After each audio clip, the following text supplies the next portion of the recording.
시험 문제를 풀 때요. 내가 잘 알고 있는 내용인데 하면서도 막상 풀다 보면은 잘 생각이 나지 않는 경우들 많습니다.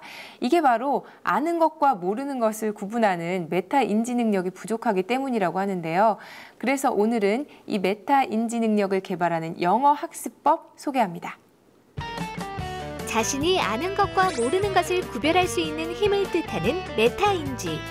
선천적으로 타고난 IQ와는 달리 훈련을 통해 메타인지를 향상시킬 수 있다는데 메타인지 능력을 끌어올릴 수 있는 두뇌 훈련 영어 공부법. 지금 히트인에서 공개한다. 공부 잘하는 방법. 메타인지가 답이다. 매일매일 빠지지 않고 학원에 나가고 남들이 봐도 열심히 공부한다지만 막상 시험 결과를 보면 기대에 미치지 못해 실망을 하는 학생들을 적잖이 볼 수 있다. 문제는 알고 있는 내용만을 믿고 과도한 자신감을 갖거나 학원에서 배운 내용을 자신의 것으로 소화시키지 못했기 때문. 그렇다면 성적을 효과적으로 향상시킬 수 있는 방법은 무엇일까? 학습에 대한 열기로 가득한 한 수업 현장. 이곳에서는 남다른 공부법으로 학생들의 성적을 높일 수 있도록 도움을 주고 있다는데 저희 프로그램은 인지과학의 이론적 배경과 현장 영어 선생님들의 실천적 노하우가 결합하여 개발된 온라인 영어학습 프로그램입니다. 가장 큰 특징은 각각의 학습 과정에 메타인지 능력을 개발 향상시키는 조직화, 심상화, 맥락화, 정교화의 훈련이 녹아있다는 것입니다. 그 결과 상위 0.1% 우등생들이 학습 시 발휘하는 메타인지 능력이 향상되게 됩니다. 단순히 교재를 반복하여 읽고 강의를 보고 듣는 수동적 학습법이 아닌 학생 스스로가 직접 설명하며 말하는 공부를 통해 학습 효율성은 물론 메타인지 능력을 높일 수 있다고 한다. 공부하고 있는 자신의 뇌를 인식하고 통제, 조절하는 능력, 그것이 메타인지입니다.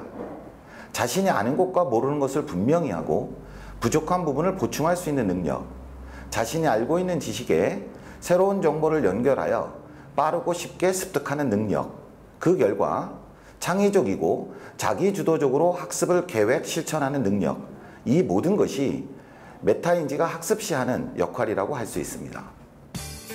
메타인지 능력을 개발하기 위해 조직화, 심상화, 맥락화, 정교화 총 4단계의 훈련 과정을 거치게 되는데 조직화란 컴퓨터에 정보를 저장하듯 우리의 뇌의 기억 저장 장치가 되는 브레인 맵을 형성하는 과정이며 심상화는 한 번에 다수의 정보를 처리할 수 있는 우뇌를 이용한 영어 학습법으로 이미지 트레이닝과 셀프 테스트 훈련을 받는다고 한다. 공부할 때 학습한 내용을 심상으로 머릿속에 떠올려 정리하고 부족한 부분을 파악하고 이를 소리내어 바로 하게 되면 오랫동안 학습한 내용을 잊지 않고 기억할 수 있습니다. 다음 단계인 맥락화는 이전의 학습 시 제시했던 상황과 유사한 입력 신호와 인출 신호를 보내어 더욱 효율적으로 많은 정보를 입력하고 인출시키는 방법으로 Justice. 정의는 정당화의 의미를 뛰어넘는다. 정당화. 이 3단계를 거치게 되면 정보를 빠르게 습득하고 오래 기억해내는 메타인지 능력을 향상시킬 수 있다고 한다. 마지막으로 이미 알고 있는 정보에 새로운 정보를 연결해 기존의 정보를 확장하는 과정인 정교화를 통해 창의력을 키울 수 있다고. 이미지를 연상하면서 외우니까 더 잘 외워지고 머리에 잘 박히는 것 같아요. 다른 언어 과목 같은 경우도 이런 식으로 그림 보면서 외우면 더 잘 될 것 같아요. 학생 스스로 점검하며 공부하는 힘을 키울 수 있게 도와주는 메타인지. 메타인지 학습 비결에 대한 이야기가 스튜디오에서 이어진다.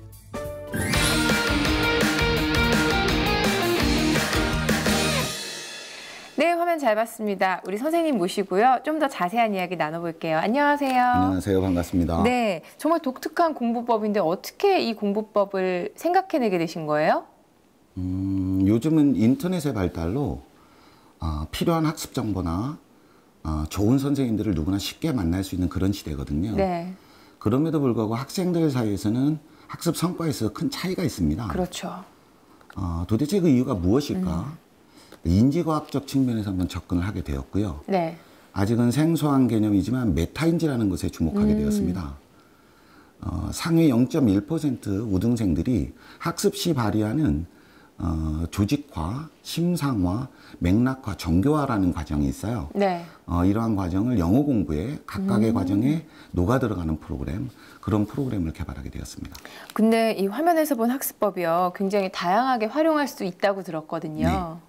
네. 기본적으로 이 학습을 하다 보면 100개의 폴더를 형성하게 됩니다. 네. 그 100개의 폴더에 저희는 이제 각각의 폴더에 12단어를 학습하게 장치를 마련해 놨는데요.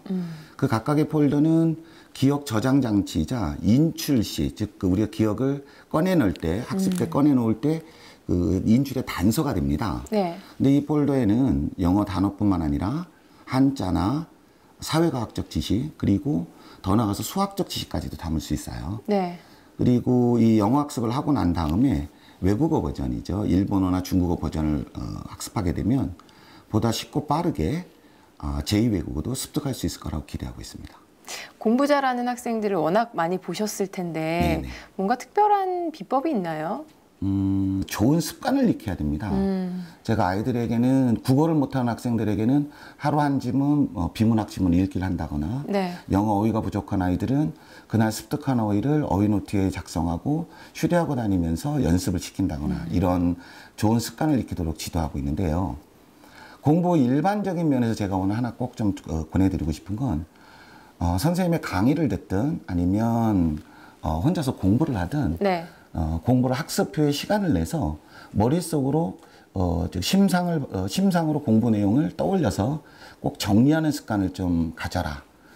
이 습관을 좀 권해드리고 싶은데요. 이렇게 되면 인지과학에 있어서 조직과 심상화의 과정이 매일같이 훈련이 되어지는 그런 효과가 있습니다. 그래, 알겠습니다. 마지막으로 우리 학생들에게 조언 한마디 부탁드려요. 영어 공부는 기본적으로 수학 같은 사고학습이 아니거든요. 네. 우리나라에서 영어 공부는 사고학습으로 많이 이루어지고 있죠. 우리가 수영에 대한 이론이나 피아노에 대한 이론만으로 수영과 피아노를 칠 수 없지 않습니까? 네. 영어에 대한 이론만으로도 영어를 제대로 훈련할 수 없죠. 물론 수업 시간에 영어 수업을 들으면서 영어 공부를 효율적으로 할 수 있는 방법을 습득을 합니다.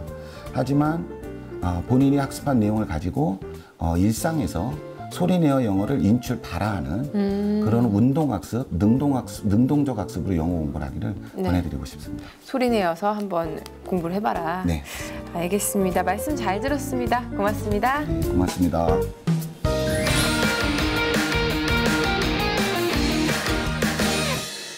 길거리나 지하철 안에서 이어폰 끼고 있는 사람들 많이 보시죠? 그런데 이어폰 잘못 사용하면 청력에 손상을 줄 수 있습니다.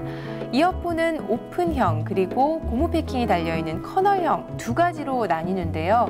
특히 이 커널형은 귀와의 닿는 면적이 넓고요. 또 귀 속 깊숙이까지 파고들기 때문에 염증을 유발하기 쉽다고 합니다.